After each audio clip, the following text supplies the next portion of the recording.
নমস্কার বন্ধুরা, আদর্শ গৃহস্থ আশ্রমের আরেকটি নতুন পর্বে সকলকে স্বাগত জানাই। বলা হয় world is a stage, we are all actor and actress.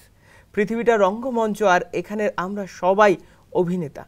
আর আমাদের সকলের যে দড়িটা সেটা কিন্তু তার হাতে আছে।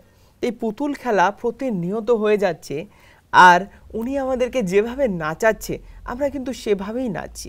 দেখুন, প্রত্যেকটা জিনিস তার আদেশ ছাড়া বা তার আজ্ঞা ছাড়া কিন্তু হয় না, সেটা গাছের পাতাই হোক বা আমাদের শরীরের একটা লোমই হোক। তো যখন আমরা আমাদের ইচ্ছাতে কোনো কিছুই করতে পারবো না, তাহলে কিসের এত দুশ্চিন্তা? আমরা সারা দিন ভেবে যাচ্ছি কি করব কি না করব, আর সারা দিন সেই নিয়েই আমাদের জীবনটা অতিবাহিত করছি, তাই নয় কি? একদম তাই। আসলে আমার মনে হয় স্টেজে থাকতে গেলেও কোন কোন স্থান আমাদের জন্য নির্ধারিত আছে সেটা বোধহয় আমাদের একটু ভেবে নিতে হয়। ভেবে শুনে কাজকর্ম করলে, একটু অনুশাসনের মধ্যে, একটু পর্যালোচনার মধ্যে থাকলে বোধহয় জীবনটা অনেক সুন্দর আর অনেক সুচারু হয়ে উঠতে পারে। অবশ্যই তাই। আর যদি সেই জীবনের সুতো ঈশ্বরের হাতে দিয়ে দিই, তাহলে দেখবো সেই জীবনটা কিন্তু খুব সুন্দরভাবে পরিচালিত হচ্ছে, আর ঘর ঘর নয়, ঘর গৃহস্থ আশ্রমে পরিণত হয়েছে। এই উদ্দেশ্য নিয়েই আদর্শ গৃহস্থ আশ্রমের এক নতুন এপিসোডে আমরা আবির্ভূত হয়েছি, যেখানে সংসারে যে প্রশাসন এবং অ্যাডমিনিস্ট্রেশন বা ম্যানেজিং ব্যাপারটা কতখানি থাকে সেটা আজকে একটু জেনে নেব। প্রথমেই তাই ওয়েলকাম করে নিই আমাদের স্টুডিওতে বিশিষ্ট অতিথিগণদের সাথে। আপনাদের সকলকে আমাদের অনুষ্ঠানে স্বাগত। নমস্কার। শুরুতেই দাদার কাছে আসবো, একটু আপনার সংক্ষিপ্ত পরিচয় যদি আমাদেরকে দেন। আমার নাম বিকে মদন মোহন। আচ্ছা, আমি বাঁকুড়ার লালবাজারে থাকি। আর আপনি কি করেন? বর্তমানে আমি রিটায়ার পারসন। আচ্ছা। আমি পূর্বে জেলা শাসকের দপ্তরে সার্ভিস করতাম। অবশ্য তার আগের থেকে আমি রামকৃষ্ণ মিশনের বিভিন্ন কাজে যুক্ত আছি, বিশেষ করে ওদের ডিসপেন্সারিতে এখানে সার্ভিস দিই, মানে সোশ্যাল ওয়ার্কের সাথে ইনভলভ আছেন। আর আমার নিজের শারীরিক মানসিক অবস্থা ঠিক রাখার জন্য আমি সকালবেলাতে 5:30টার সময় প্রাণায়ামে যাই বাঁকুড়া ধর্মশালায়। আচ্ছা। সেখানে আমাদের অনেকেই সেই এখানে ব্যায়াম বা এই যোগা এগুলো করে। আমি বাড়িতে 8টা নাগাদ ফিরে টিফিন করে তারপরে মিশনে যাই। আচ্ছা। মিশনে গিয়ে সেখানে কাজ দেখাশোনা করার পর 1টা নাগাদ ফিরি বাড়িতে। তারপর বাড়ির কিছু কাজ যদি থাকে সেগুলো, বা একটু গাছপালা থাকে সেগুলো দেখাশোনা করে আবার বিকেল থেকে আমার কাছেই যে আশ্রম রয়েছে এখানে আমি যাই। আবার আসবো আপনার কাছে ফিরে, তার কাছে চটজলদি আপনাকে জেনে নিই কোথা থেকে আসছেন, প্রফেশনালি কি করেন, আর আপনার নাম। আমার নাম বিকে স্মিতা। আচ্ছা। বাঁকুড়া কেরানীগঞ্জ সেন্টার থেকে আসছি। আমি হাউস ওয়াইফ। আপনি হাউস ওয়াইফ। দিদি, আপনাকে জিজ্ঞাসা করব, এই যে উনি বলছেন যে আমি এসেছি এরকম একটা জায়গা থেকে, এত সুন্দর নিয়ম কানুন ফলো করি, তো আমাদের যে এই যে ব্রহ্মকুমারীর জ্ঞান, এখানে কিভাবে নিয়ম কানুন বা পর্যালোচনা হয়ে থাকে যদি একটু সংক্ষিপ্তভাবে আমাদের বলেন। প্রজাপিতা ব্রহ্মকুমারী ঈশ্বরী বিশ্ববিদ্যালয়ে যারা আসেন, আচ্ছা, তাদেরকে প্রথমেই প্রথম দিন আমরা একটা পরিচয় দিই একটা সংস্থার, এখানে কি হয়, কি করতে হয়। তারপরে আমরা বলি যে আপনি 7 দিন সাপ্তাহিক একটা ক্লাস করুন। আচ্ছা। 1 ঘন্টা করে একটা ক্লাস করানো হয়। দেখুন, জীবন সম্বন্ধে আমাদের সবারই অনেক আত্মজিজ্ঞাসা থাকে।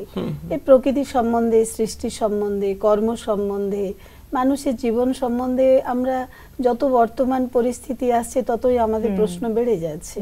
তো এই প্রজাপিতা ব্রহ্মকুমারী ঈশ্বরী বিশ্ববিদ্যালয়ে একটা সাপ্তাহিক একটা কোর্স দেয়া হয়। এইটা শুধু কোর্স নয়, এর মধ্যে একটা ফোর্স লুকিয়ে রয়েছে। আচ্ছা, ঠিক আছে, একটা স্পিরিচুয়াল ফোর্স। আপনি যদি প্রথম দিনই এই প্রথম ক্লাসটা করেন, যে আমরা আত্মার সম্বন্ধে জানতে পারি, নিজেদের সম্বন্ধে জানতে পারি, যে আপনি কোথায় ছিলেন, মানুষ কোথায় থেকে আসে, মানুষের প্রকৃত বিশেষতা, তার গুণ, তার কর্ম, তার ব্যবহার, সেগুলো কি। তার প্রথম দিনের আলোচনা এত সুন্দর আলোচনা যে এটা খুব সহজ, কিন্তু এর মধ্যে লুকিয়ে রয়েছে আমাদের জীবনের পুরো অনেকগুলো দিক এখানে লুকিয়ে রয়েছে।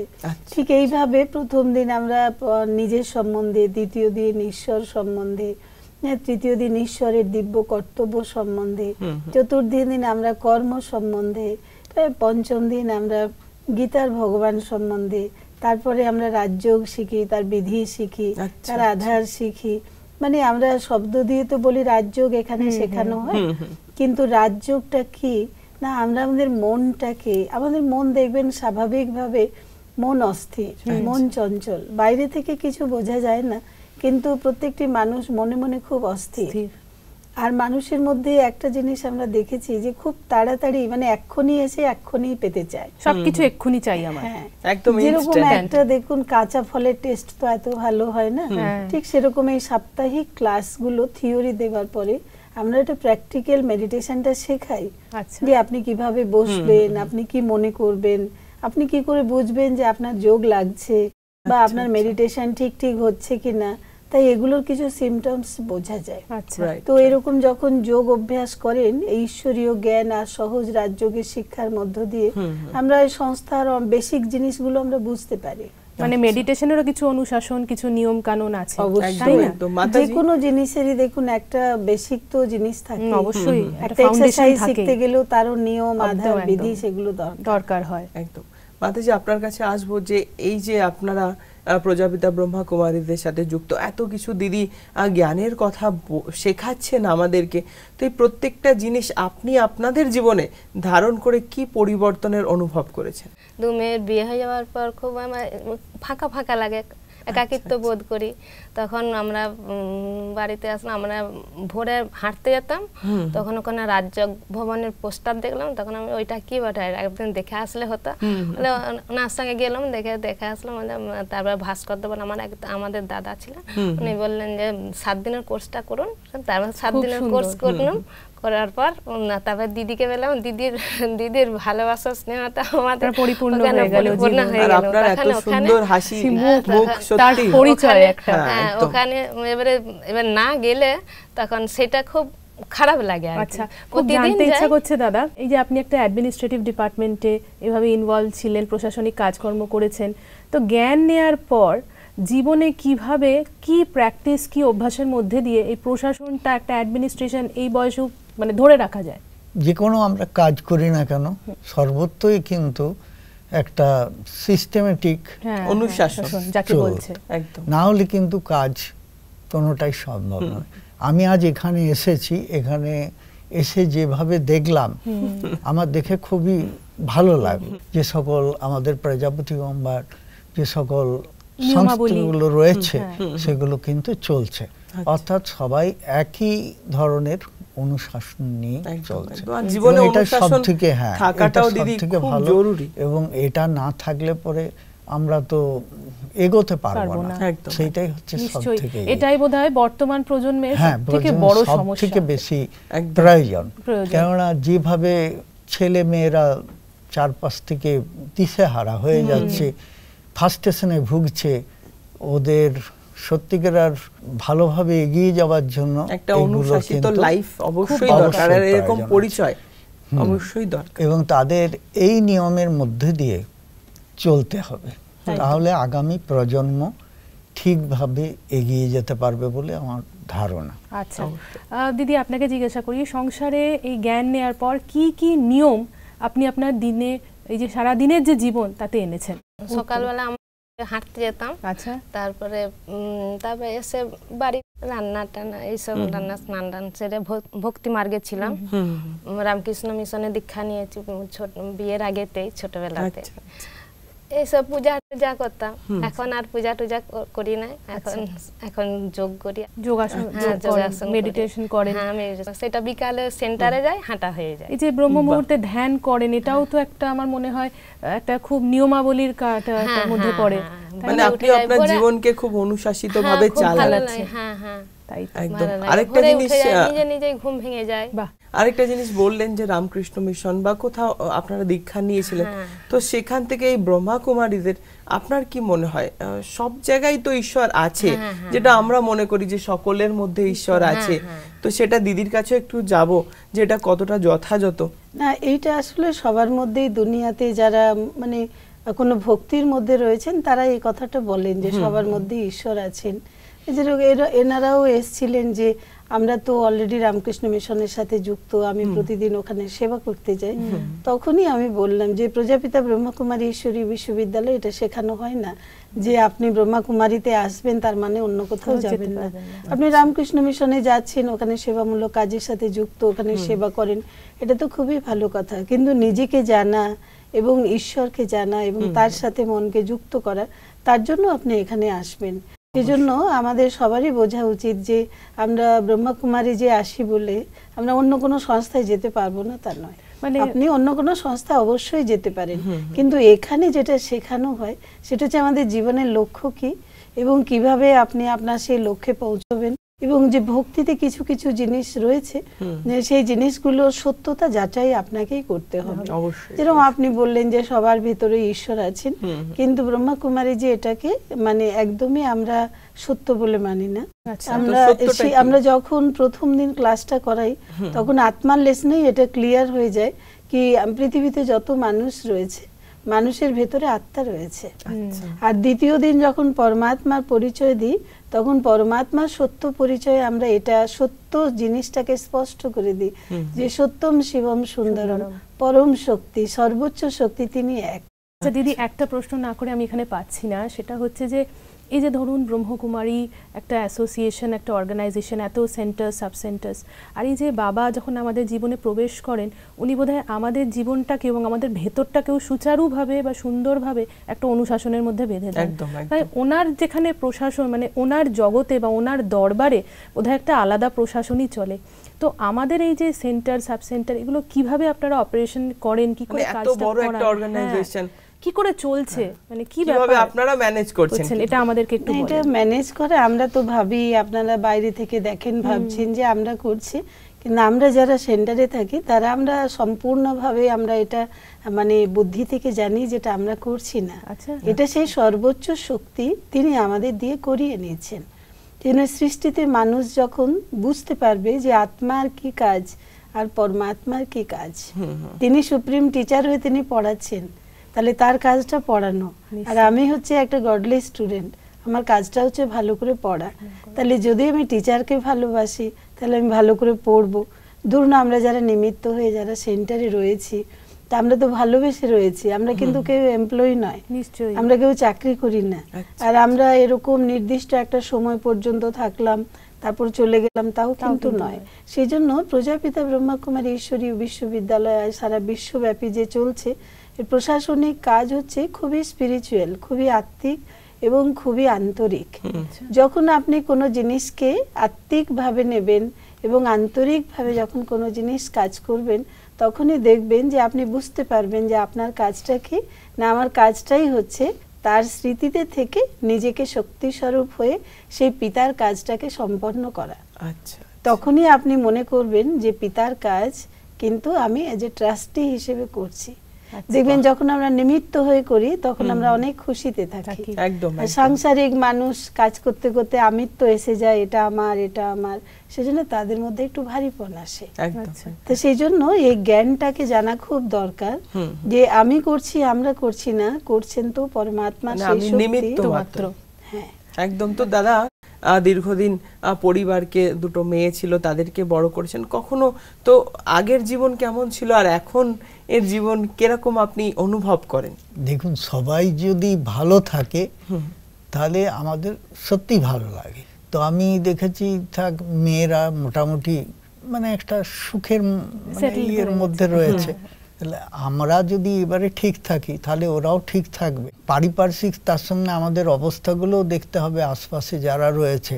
এখন যে সকল সংস্থা রয়েছে ধরুন এই আমাদের প্রজাপতি, এখানেও মানুষের সত্যিকার যে নানা রকম সমস্যাগুলো সেগুলো তুলে ধরা হয়েছে এবং তাদেরকে ঠিক করার চেষ্টা করা হচ্ছে, এবং ওনাদেরও সত্যিকার যে দেখছি আমি এগুলো সত্যি সেগুলো প্রশংসনীয়। এবং কিভাবে হচ্ছে দিদি যেটা বললেন যে সত্যিকার আমরা যে একটা স্পিরিট মানে সেটা যে তিনি করিয়ে নিচ্ছেন কাজটা, সত্যি তাই। যারা মানে কাজ করছে তারা যে ঠিক টাইম মতন এসে সেই জায়গাগুলোকে ঠিক ঠিক নিজের ডিউটি সেটা যেন উপরওয়ালা তাদেরকে নিয়ে করে করিয়ে নিচ্ছে। একদম right। খুব সুন্দর।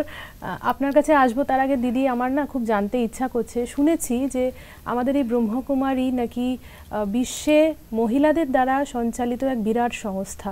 এখানে মহিলাদের ভূমিকাটা কি? আপনার প্রশ্নটা এর সাথে একটু যুক্ত আছে, সেটা আমি করব, তার আগে দিদির কাছ থেকে উত্তরটা নিয়ে নিই। হ্যাঁ, যখন দাদার লেখরা যেটা শুরু করেছিলেন, পরবর্তীকালে তার নাম হয়ে গেল পিতাশ্রী ব্রহ্মা বাবা। তো পিতাশ্রী ব্রহ্মা বাবা তার দীর্ঘ জীবনের অনুভব দিয়ে সেই সময় তিনি ফিল করেছিলেন যে যদি সমাজকে পরিবর্তন করতে হয় তাহলে দুটো শ্রেণীর, একটা শ্রেণী অনেক উঠে গেছে, একটা শ্রেণী অনেক নিচে আছে, তাহলে সেই সমাজের পরিবর্তন করাটা অতটা সহজ নয়। সেই জন্য তিনি মাতৃশক্তিকে তিনি আগে রেখে, মাতৃশক্তিকে দিয়ে তিনি এই জ্ঞানের কলসটা তিনি প্রথমে কি করলেন, করেছেন স্বয়ং পরমাত্মা, কিন্তু তিনি এক সাকার মানব মাধ্যমকে আধার করে পিতাশ্রী ব্রহ্মা বাবাকে দিয়ে তিনি সৃষ্টির মধ্যে মানে প্রত্যক্ষ প্রমাণ করলেন যে মাতৃশক্তির দ্বারা এত বড় একটা বিশ্ব নবনির্মাণের কাজ করা কতটা সম্ভব। আজকের সমস্ত মানুষও সেটা অনুভব করছেন, যেটা আমরা শাস্ত্রে পেয়েছি যে নারী নরকের দ্বার, কিন্তু স্বয়ং পরমাত্মা শিব বাবা তিনি এক সাকার মানব মাধ্যমকে দিয়ে তিনি অনুভব করিয়ে দিলেন, সাকার প্রত্যক্ষ করালেন কি নারী নরকের দ্বার নয়, নারী স্বর্গের দ্বার। খুব সুন্দর দিদি। এই যে কনফিডেন্সটা, একটা মোটিভেশন আমাদের মধ্যে, এই যে একটা নারীদের মধ্যে যে এই জ্ঞানটা আমাদেরকে প্রদান করছে, আপনি এটা সংসারে কি করে কাজে লাগান যদি একটু বলেন।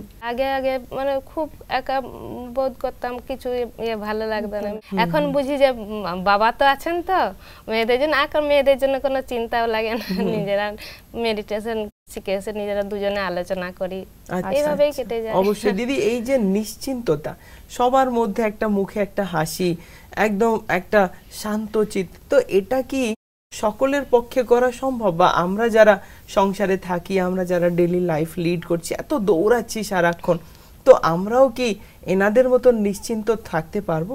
অবশ্যই, কেন নয়। যারা দেখুন প্রজাপিতা ব্রহ্মকুমারী ঈশ্বরী বিশ্ববিদ্যালয়ে যারা প্রতিদিন আসেন, তারা তো সবাই সংসারের, এবং আমরা যারা রয়েছি আমরাও তো একটা বৃহৎ সংসারের অন্তর্ভুক্তই।